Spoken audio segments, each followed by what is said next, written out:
garip garip mamay seni hayırdır emameni mertettim dükkanına seni.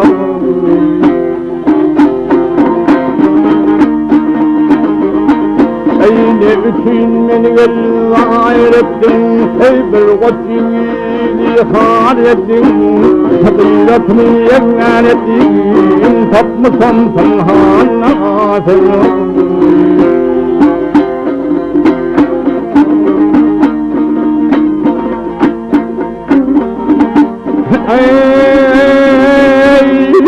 Hakiratını doydum, tapmasam derini koydum.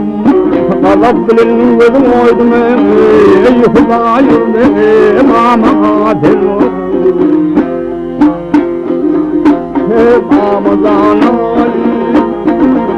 ay mamazan ik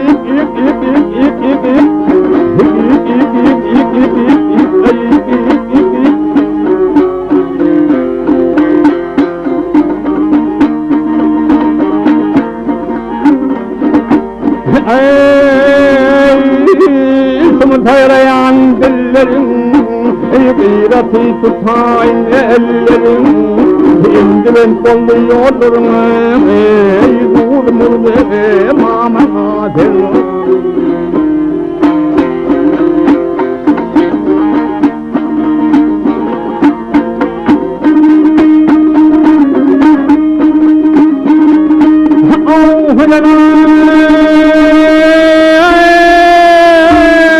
Satır yolum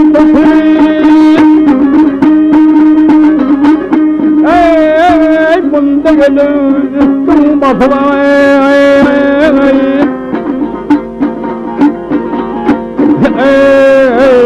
kulak bilen burnum kesip kulak bilen burnum kesip bir vayet dakana seni.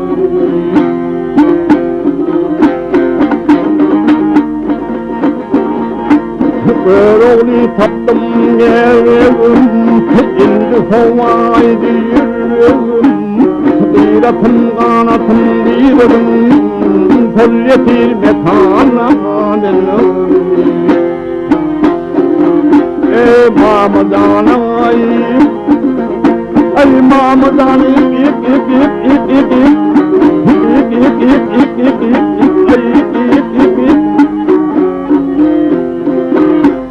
Gıyratım anatım diyelim, sol yetir bekana benim.